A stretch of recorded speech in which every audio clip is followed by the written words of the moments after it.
এ জাকিরুল্লাহ এ রে হৃদয় তোকে জাতের মারে সুদি মাদার সদকল কি খেলছস? কি ভাবছো তোমরা? হাসি কেন? আমাদের পাশের দেশ বাংলাদেশ, কালকে ওদের ড্যাডির সঙ্গে খেলা ছিল।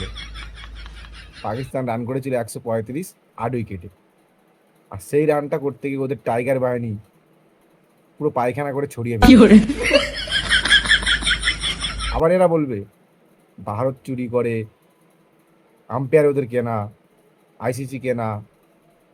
এই ইন্ডিয়ান ক্রিকেট টিমটা যে কোনো দলের কাছে হারলেই বাংলাদেশের প্রত্যেকটা মানুষ এমনিই খুশি হয়। তার কারণ হচ্ছে এই কমিটির টিম সব জায়গা থেকে এক্সট্রা সুবিধা পায়, আম্পায়ারের থেকে এক্সট্রা ফ্যাসিলিটি পায়, তারপর আইসিসি থেকে এক্সট্রা ফ্যাসিলিটি পায়।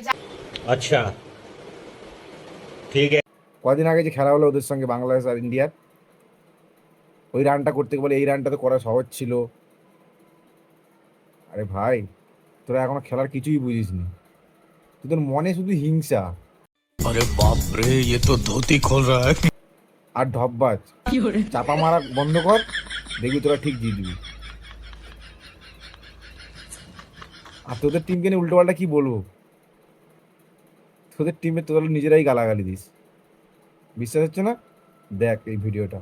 এ খাঙ্কিরুল্লাহ এ জাকিরুল্লাহ এ রে হৃদয় তোকে জাতের মারে সুদি মাদার সদকল কি খেলছস? তোরা ব্যাটিং কি করছস? বোলিং এ বালা করছে, বোলিং এ ব্যাটিং এও বালা করে, বোলিং এ বলও বালা করে, ব্যাটিং এ বালা করে। তোরা মাদার সুদ কি করস? তোরা খেলার যোগ্যতা আছে রে মাদার সুদ? ক্রিকেট খেলতে আসছিস তোরা শ্রীলঙ্কা সুপার করে উঠেছে খাঙ্কিরুল্লাহ মাদার সুদ। আমি কি কাউকে গালি দিয়েছি? কি দেখলি? আর তোরা কিন্তু হেরে যাসনি এখন। তোরা এখনো আছিস। জানি ইন্ডিয়ার বিরুদ্ধে যত টিম আছে সব তোদের।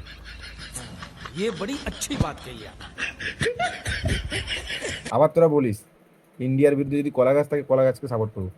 বলছি ভাই, ইন্ডিয়ার বিরুদ্ধে কলা গাছ লাগবে না, তোরা কলা গাছের সঙ্গেই খেল। কাহার বিরুদ্ধে বলতেছি? কথা কি ক্লিয়ার না ভেজাল আছে? তোরা ওটাই পারবি।